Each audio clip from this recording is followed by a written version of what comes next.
ચાંદીપુરા વાયરસનો કહેર દિવસે દિવસે વધી રહ્યો છે, ત્યારે હવે રાજકોટમાં પણ ચાંદીપુરા વાયરસનો કહેર વધી રહ્યો છે। રાજકોટમાં હાલ શંકાસ્પદ ચાંદીપુરા વાયરસના 6 દર્દીઓને દાખલ કરવામાં આવ્યા છે, જેમાંથી 2 દર્દીઓના રિપોર્ટ પોઝિટિવ આવ્યા છે, જ્યારે 4 દર્દીઓમાં શંકાસ્પદ ચાંદીપુરા વાયરસના લક્ષણો જોવા મળ્યા છે।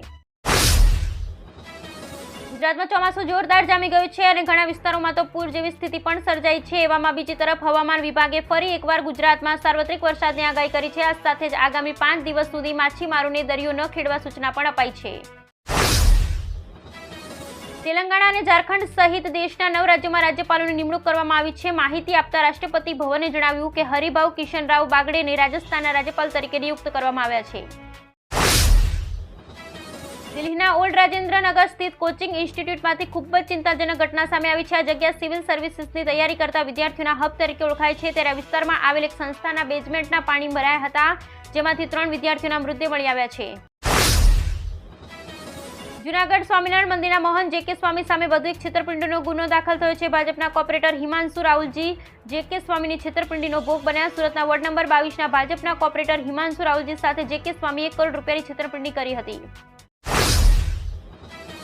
વડનગર સર્કિટ હાઉસ ખાતે શહેર અને તાલુકા કોંગ્રેસ સમિતિની બેઠક યોજાઈ હતી। આ બેઠકમાં કોંગ્રેસના વરિષ્ઠ આગેવાનો હાજર રહ્યા હતા। તેમણે ગોંડલ તાલુકામાં કોંગ્રેસની રાજકીય સ્થિતિ અંગે ચર્ચા કરી હતી। ગુજરાત કોંગ્રેસ અધ્યક્ષ શક્તિસિંહ ગોહિલ ભારતીય જનતા પાર્ટી સરકાર પર આકરા પ્રહારો કર્યા।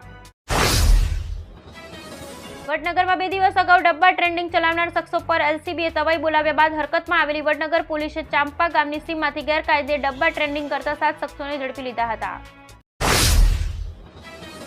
રાજકોટમાં આવેલા ધોધમાર વરસાદને કારણે શહેરના 3 જળાશયો 100% ભર્યા છે। મોજ, ફોફળ અને સોડવદર ડેમ 100% ભર્યા છે, જ્યારે રાજકોટના 24 જળાશયો હજુ ખાલી છે।